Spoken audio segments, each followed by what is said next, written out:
Salut à tous et bienvenue sur PostDev. Dans cette vidéo, vous allez découvrir pourquoi certaines personnes restent pauvres toute leur vie alors que d'autres semblent avoir trouvé la formule pour accumuler des fortunes. Père riche, Père pauvre s'est vendu à plus de 26 millions de copies à travers le monde. On va voir notamment que le réel pouvoir ne vient pas du fait de gagner beaucoup d'argent, mais d'utiliser cet argent intelligemment. La principale raison pour laquelle les riches s'enrichissent et que les pauvres deviennent de plus en plus pauvres, c'est que le sujet de l'argent n'est pas enseigné à l'école. Et il est difficile pour des parents pauvres d'expliquer à leurs enfants comment gagner de l'argent, car ils n'ont eux-mêmes pas pu sortir de cette situation. Ils doivent donc se rabattre sur ce qu'ils considèrent être le meilleur conseil possible pour leurs enfants: va à l'école et travaille dur pour obtenir des bonnes notes. Robert Kiyosaki avait lui aussi un père très éduqué, mais qui n'avait aucune idée comment gérer ses finances. Il lui disait sans cesse que c'était mal de vouloir de l'argent, qu'il ne pouvait pas lui offrir quelque chose parce qu'il n'en avait pas les moyens, et que la meilleure solution pour ne pas avoir de problèmes financiers c'était de travailler dur à l'école. En parallèle, Kiyosaki raconte qu'il a eu la chance de connaître une vision opposée grâce au père de son meilleur ami Mike, qu'il a rencontré quand il avait 9 ans et qui lui a permis de confronter ces deux visions dès le plus jeune âge. Celle de son père riche, le père de Mike, et son propre père, son père pauvre. La première leçon qu'il a apprise de son père riche, c'est que les riches ne travaillent pas pour l'argent. La principale émotion qui dirige les gens, c'est la peur. La peur de ne pas pouvoir payer ses factures, la peur de se faire virer, la peur de ne pas avoir assez d'argent, la peur de repartir à zéro. La plupart des gens n'étudient pas le sujet de l'argent. Ils se contentent de trouver un job, gagner un salaire et payer leurs dépenses, et ils pensent que c'est plus d'argent qui va régler leurs problèmes. Mais ils ne réalisent pas que le problème ce n'est pas leur manque d'argent, mais leur manque d'éducation financière. Cette peur de ne pas avoir assez d'argent est couplée d'une autre émotion puissante, le désir. Le jour où on reçoit une augmentation, on commence à réaliser toutes les choses que cet argent peut nous acheter. On se dit pourquoi pas acheter une plus grosse voiture, un appartement plus grand et mieux placé, et des expériences plus stimulantes et plus coûteuses, jusqu'à ce qu'on réalise qu'il nous faut plus d'argent. Et c'est comme ça que l'argent finit par prendre le contrôle de nos vies et qu'on se retrouve coincé à travailler dans un job qui nous plaît pas, simplement parce qu'on n'a pas pris le temps de s'éduquer sur le sujet de l'argent. Robert Kiyosaki appelle ça la rat race, ou la course de rats. On s'imagine un rat de laboratoire courir dans sa cage pour trouver une sortie, alors que son sort est déjà scellé. La première clé consiste à réaliser qu'on ne peut pas se contenter de tirer 100% de nos revenus de notre travail salarié, pour ne pas se retrouver coincé dans la course de rats. Ce qui importe, c'est pas combien d'argent vous gagnez, c'est combien d'argent vous gardez. On a tous entendu parler de ces gagnants du loto qui passent d'un seul coup de 0 à 10 millions sur leur compte en banque pour finir fauchés dans l'année. Ou des anciens joueurs de foot qui gagnent des millions à 20 ans, mais qui font la queue chez Pôle emploi 10 ans plus tard. La solution, c'est de développer son éducation financière. Si vous voulez devenir riche, la plus importante leçon à retenir, c'est de connaître la différence entre un actif et un passif, et d'acheter des actifs. Les riches achètent des actifs, alors que les pauvres achètent des passifs qu'ils pensent être des actifs. Un actif va mettre de l'argent dans votre poche, alors qu'un passif va prendre de l'argent de votre poche. Un actif va créer pour vous un cash flow positif. Si par exemple vous avez publié un livre ou un e-book de qualité pour un prix de 10 €, chaque vente créera pour vous une rentrée d'argent, ce qu'on appelle un cash flow positif de 10 €. Toute chose qui génère un cash flow positif est un actif. Si cet actif ne requiert pas ou très peu de votre temps, on parle d'un revenu passif, contrairement à un revenu actif comme un salaire pour un job qui nécessite votre présence. Si au contraire vous avez un abonnement de cinéma qui vous coûte 40 € par mois, cet abonnement génère un cash flow négatif de 40 € tous les mois. C'est un passif. Notez que c'est le caractère répétitif qui nous intéresse ici. Chaque vente de l'e-book va créer une rentrée d'argent et chaque mois d'abonnement va entraîner une sortie d'argent. Si on analyse comment une personne gère son cash flow, on peut rapidement dire si cette personne est éduquée financièrement et prédire son avenir financier. Ce qui manque dans l'éducation financière des pauvres, c'est pas comment gagner de l'argent mais comment gérer son argent. La plupart du temps, plus d'argent ne règle pas les problèmes d'argent. Pour rendre ça un peu plus concret, laissez-moi vous donner un exemple en imaginant le bilan financier de père riche et celui de père pauvre à leur sortie d'école. Père pauvre gagne tous les mois 1500 € grâce à son travail.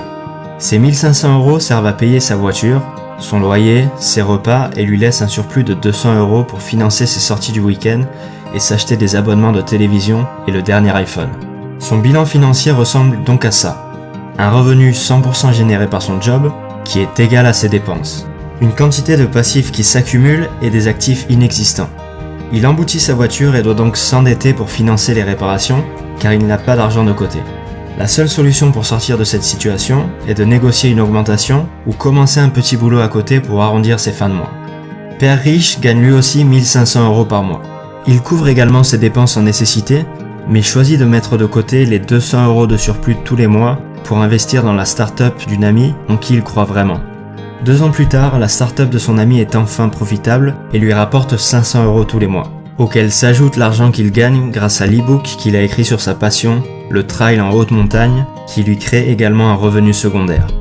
Il a investi 500 € qu'il avait pu mettre de côté pendant ses études dans des actions, mais les cours se sont effondrés et il a quasiment tout perdu. Mais ça n'a plus d'importance parce que Père Riche a désormais, 4 ans après sa sortie d'école et grâce à ses 2 autres investissements, un revenu passif de 1500 €. Et maintenant que ses actifs lui génèrent un cash flow positif supérieur au cash flow négatif de 1300 € généré par ses dépenses en nécessité, Père Riche a atteint son indépendance financière. Il peut choisir de continuer ou non de travailler dans son job. Son bilan financier ressemble donc à ça, un revenu qui provient pour 50% de son job et pour 50% de ses actifs, nettement supérieur à ses dépenses et beaucoup plus d'actifs que de passifs. Vous aurez atteint l'indépendance financière le moment où vos actifs vous généreront un revenu supérieur à vos dépenses. Si ce revenu est en plus passif et ne nécessite pas ou peu votre intervention, comme l'entreprise d'un ami ou l'e-book de l'exemple précédent, vous pouvez tout simplement faire ce que vous voulez de votre vie. Mais gardez quand même en tête qu'un revenu est rarement totalement passif et nécessitera généralement un certain degré d'intervention de votre part. L'exemple que j'ai donné est simplifié. C'est certainement très difficile pour certaines personnes de sacrifier une partie de leur revenu pour acheter des actifs, mais c'est néanmoins la seule solution pour sortir de cette situation. Vous l'avez compris, il faut gérer vos propres affaires, c'est-à-dire focaliser votre attention sur la colonne des actifs plutôt que sur votre feuille de paie. Et encore une fois, il n'y a pas de mal à vous focaliser sur votre feuille de paie seulement si le surplus est réinvesti dans des actifs. Gardez votre job, mais gérez vos propres affaires à côté. Vous avez différents types d'actifs que vous pouvez acheter.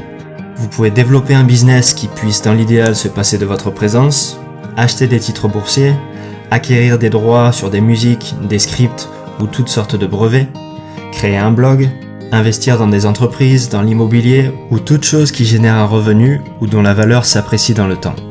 Quand vous investissez 1 € dans vos actifs, il ne faut jamais qu'il sorte de ces actifs. Imaginez-vous que chaque euro qui va dans vos actifs devient votre employé. Et ce qui est bien avec l'argent, c'est qu'il travaille jour et nuit et peut travailler pendant des générations à faire marcher l'économie et en créant pour vous un revenu. Pour simplifier, imaginons que vous ayez acheté une place de parking pour 1000 €. Vous pouvez dépenser le revenu que génère cette place de parking, disons 50 € par mois, mais il ne faut pas chercher à récupérer les 1000 € en revendant la place. Imaginez que vous ayez une poule. Vous pouvez soit décider de la garder pour récupérer tous les œufs qu'elle peut produire, soit la revendre pour le prix d'une centaine d'œufs, sachant qu'une poule peut en pondre 600 dans sa vie, qui peuvent eux-mêmes devenir des poules pondeuses. Ce qui peut paraître être une bonne décision à court terme n'en est pas une à long terme. Par contre, une fois que votre cash flow commence à augmenter, vous pouvez dépenser cet argent généré par vos actifs pour acheter ce que vous voulez, étant donné que vous ne perdrez pas votre actif générateur de revenus en faisant ces dépenses. Et donc vous resterez riche. Un produit de luxe doit être la récompense d'avoir investi en développant vos actifs.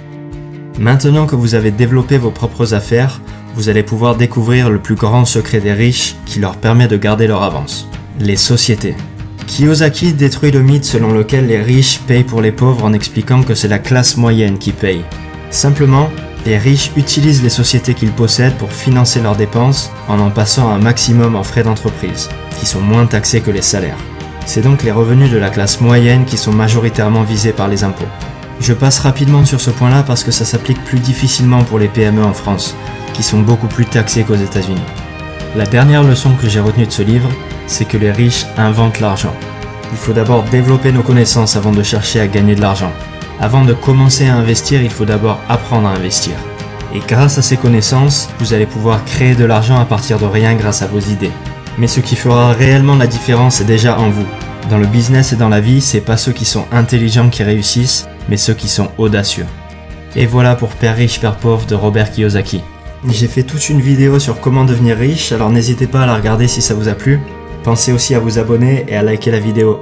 Et n'hésitez pas à me dire aussi dans les commentaires ce qui vous a le plus marqué dans cette vidéo.